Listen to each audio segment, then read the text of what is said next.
দিয়ে শুনে যান। হাদিসের মধ্যে আসছে ইযা জা রমাদান ফুতিহাত আবওয়াবুল জান্নাহ ওয়া গুলিকাত আবওয়াবুন নার ওয়া সুফিদাতিশ শায়াতিন। রমজান মাস যখন আগমন করে মহান সুবহানাহু ওয়া তাআলা জান্নাতের সমস্ত পাপসমূহকে তিনি উন্মোচন করে দেন। ওয়া গুলিকাত আবওয়াবুন নার, জাহান্নামের সমস্ত দরজাকে তিনি বন্ধ করে দেন। ওয়া সুফিদাতিশ শায়াতিন, শয়তানকে তিনি শিকল দিয়ে বন্দী করে দেন।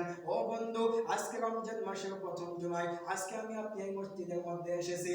আমি আপনি যদি আপনার পিছনের দিকে তাকায় দেখি, গত বছর এই মসজিদে একসাথে কত মানুষ আমরা নামাজ আদায় করেছি, আজকে কিন্তু অনেকেই নাই।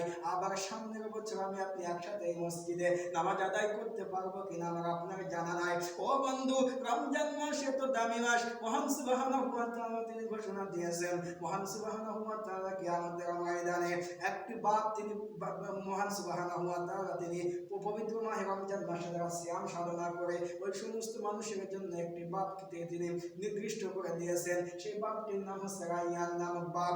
এই বাপ দিয়ে কোনো মানুষ জান্নাতে যাইতে পারবে না, শুধুমাত্র একমাত্র যারা দুনিয়াতে থাকা